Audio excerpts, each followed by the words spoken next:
আব্দুল আজিজ রাহিমাহুল্লাহ ঈদের দিন আবু উবাইদা ইবনে জাররাহকে বলছেন যে আমার বিবি তো আমাকে বলছে যে সন্তানের জন্য কিছু কাপড় কিনা লাগবে, আমাদের তো ঘরে টাকা নাই, অথচ আপনি তো এত বড় দেশের প্রেসিডেন্ট।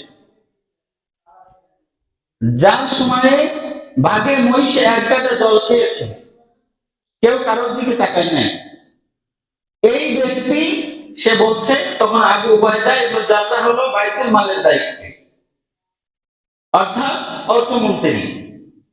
তখন বলছে যে ভাই, আপনি আমাকে কিছু টাকা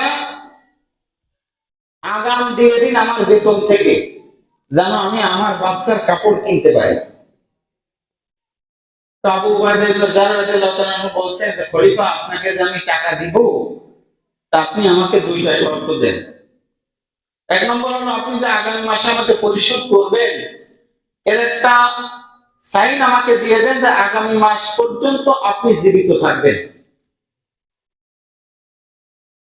আগামী মাস পর্যন্ত আপনি যে জীবিত থাকবেন এটার একটা সাইন আমাকে দিয়ে দেন।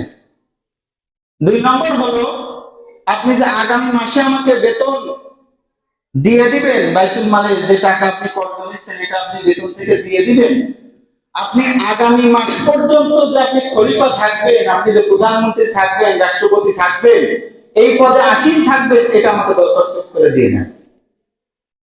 ওমর ইবনে আব্দুল আজিজ বলে, তিনি বললেন যে আমার তোমার টাকার দরকার নেই।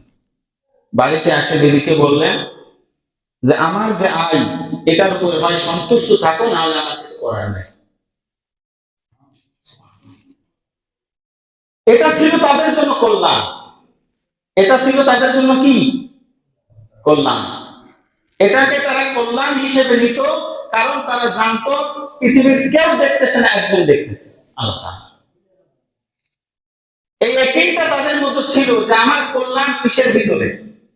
আমরা তো এখন জানি না যে আমাদের কল্যাণ কিসের ভিতরে। আমরা এটা জানি যে যতক্ষণ পর্যন্ত আমাদের যুক্তি দিয়ে মুক্তি খোঁজা যায়,